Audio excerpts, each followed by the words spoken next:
নমস্কাৰ, প্ৰতিফল হোম কিচেনলৈ আপোনালোকক স্বাগতম জনাইছোঁ। এতিয়া শীতকাল, শীতকালত বজাৰত পোৱা প্ৰতিবিধ ভিন্নৰঙী শাক-পাচলি দেখি বৰ ভাল লাগে। বজাৰত এনেকুৱা লাগে কোনটো লওঁ কোনটো থওঁ। তাৰ ভিতৰত কেঁচা মটৰ অন্যতম। সেয়েহে আজি ভাবিলোঁ মটৰ আৰু পনীৰৰ অন্য এটা ৰেচিপি আপোনালোকৰ মাজলৈ লৈ আহোঁ বুলি। তাৰ বাবে আমি প্ৰথমতে পনীৰ লৈছোঁ। পনীৰৰ পৰিমাণ আপোনালোকে নিজৰ প্ৰয়োজন মতে ল'ব। এতিয়া পনীৰখিনি এনেধৰণে স্কোৱাৰ চাইজত কাটি লৈছোঁ আৰু কাটি লোৱা পনীৰখিনি এটা চচপেনত পানী লৈ তাত উতলিবলৈ দিছোঁ।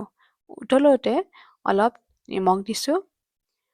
এই ৰেচিপিটো বনাওঁতে এটা পেষ্ট তৈয়াৰ কৰা হ'ব আৰু সেই পেষ্টটোৰ বাবে প্ৰথমতে প্ৰায় 20-22টা কাজু বাদাম, 6টা মিডিয়াম চাইজৰ পিঁয়াজ, আদা আৰু নহৰু লৈছোঁ। আনফালে কেঁচা মটৰ লৈছোঁ।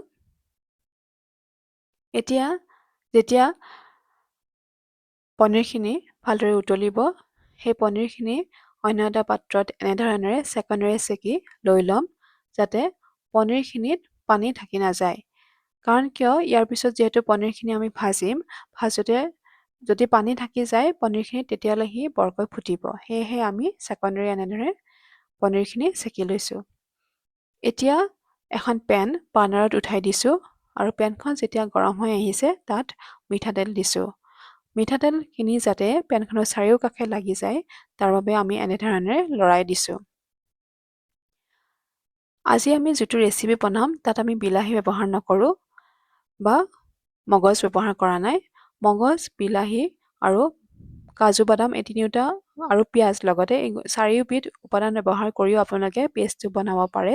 কিন্তু আমি আজি অকল পিঁয়াজ আৰু কাজু বাদামহে বিশেষকৈ ব্যৱহাৰ কৰিম পেষ্টটোৰ বাবে। এতিয়া যেতিয়া তেলখিনি গৰম হৈ আহিছে তাত যিখিনি আমি পনীৰ উতলিবলৈ দিছিলোঁ, সেই উতলি অহা পনীৰখিনি এতিয়া ইয়াতে দি দিছোঁ। এতিয়া পনীৰখিনি ভাজি থাকোঁতে আমি গেছৰ ভলিউমটো বঢ়াই দিছোঁ। বঢ়াই এইকাৰণেই দিছোঁ, যেতিয়া ভলিউমটো বাঢ়ি থাকিব তেতিয়া পনীৰখিনি তলত লাগি নাযায়।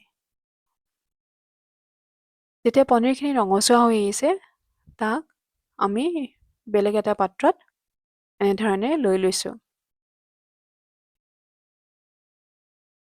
দেখিবলৈ ধুনীয়া হৈছে। এতিয়া পেনখনত যিখিনি তেল থাকি গৈছে, সেই থাকি যোৱা তেলখিনিত যিখিনি আমি কেঁচা মটৰ লৈছিলোঁ, সেই কেঁচা মটৰখিনি দি দিছোঁ। ইয়াতে আমি কেঁচা মটৰখিনি ভাজি ল'ম। আপোনালোকে ভাজি নলয় বইলো কৰিব পাৰে। এতিয়া এই মটৰখিনি প্ৰায় 2-3 মিনিটৰ বাবে হাতেৰে এনেধৰণে লৰাই ভাজি থকা হৈছে।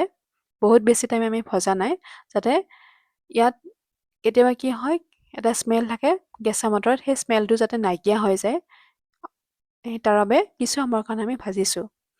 এতিয়া একেখন পেনতে অলপ তেল দিছোঁ।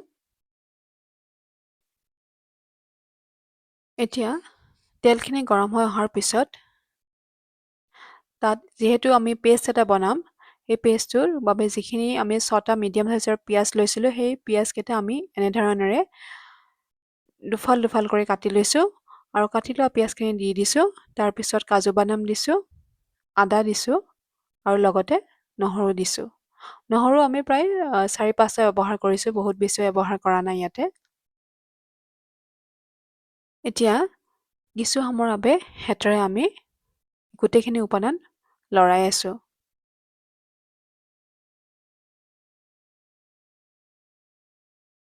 ইয়াৰ পিছত আমি নিমখ দিছোঁ। নিমখ ইয়াতে আমি ৰস চাউল ব্যৱহাৰ কৰিছোঁ।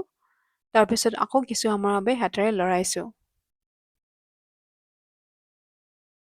ইয়াৰ পিছত আমি ঢাকনিৰে কিছু সময়ৰ বাবে ইয়াক কাভাৰেন কৰি থৈ দিছোঁ।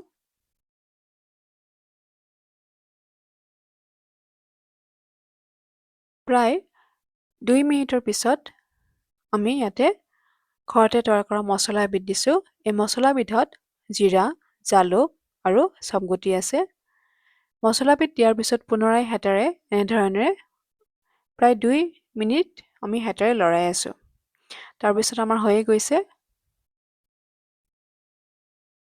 এতিয়া এই গোটেইকেইটা উপাদান এখন থালত আমি লৈ লৈছোঁ আৰু থালখনত তাক কিছু সময়ৰ বাবে আমি ঠাণ্ডা হ'বলৈ ৰাখি থৈ দিম।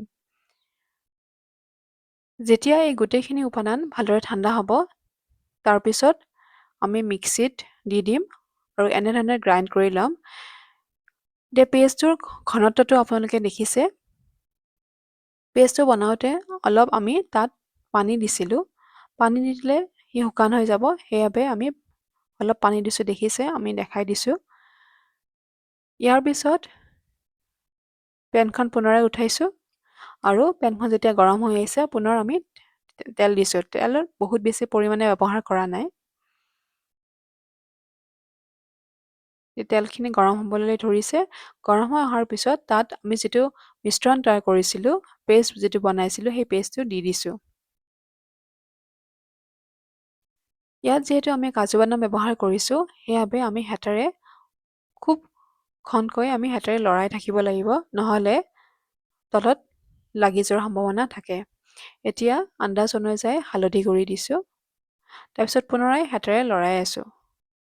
এতিয়া ইয়াত যিটো মিক্সিত আমি গ্ৰাইণ্ড কৰিছিলোঁ, তাত যিহেতু অলপ থাকি গৈছিলে পেষ্টটো, সেইবাবে তাত অলপ কুহুমীয়া পানী দিছোঁ আৰু কুহুমীয়া পানী দি এতিয়া ইয়াতে পেনখন দি দিছোঁ। তাৰপিছত হেতাৰে কিছু সময়ৰ বাবে লৰোৱাৰ পিছত যিখিনি আমি কেঁচা মটৰ ভাজি থৈছিলোঁ, সেই ভাজি থোৱা কেঁচা মটৰখিনি এই পেষ্টটোত দি দিছোঁ। তাৰপিছত পুনৰাই হেতাৰে লৰাই আছোঁ।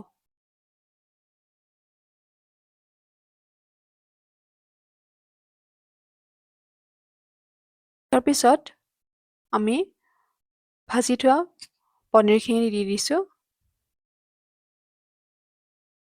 এতিয়া মটৰ, পনীৰ আৰু পেষ্ট এই গোটেইকেইটা উপাদান যাতে ইটোৱে সিটোৰ লগত ভালদৰে মিলি যায়, তাৰ বাবে পুনৰাই প্ৰায় 2 মিনিটমানৰ বাবে আমি হেতাৰে লৰাই আছোঁ।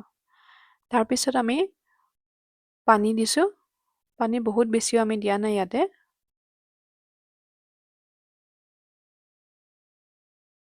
দিয়াৰ পিছত যেতিয়া সি উতলিব ধৰিছে, ডাঠ হৈছে পেষ্টটো, তাৰপিছত আমি অলপ চেনি দিছোঁ আৰু আন্দাজ অনুযায়ী নিমখ দিছোঁ। দেখিছে হ'বলৈ আৰম্ভ হৈছে। এইখনেই আহিছে আমাৰ মটৰ পনীৰৰ ৰেচিপি, আৰু এই ৰেচিপিটোত আমি লাষ্টত অলপ কচুৰি মেথি দিছোঁ। ৰেচিপিটো চাই কেনেকুৱা পালে আপোনালোকে জনাব। যদি ভাল পায়, লাইক, শ্বেয়াৰ আৰু ছাবস্ক্ৰাইব কৰিব নাপাহৰিব। আজিলৈ ইমানে, ধন্যবাদ।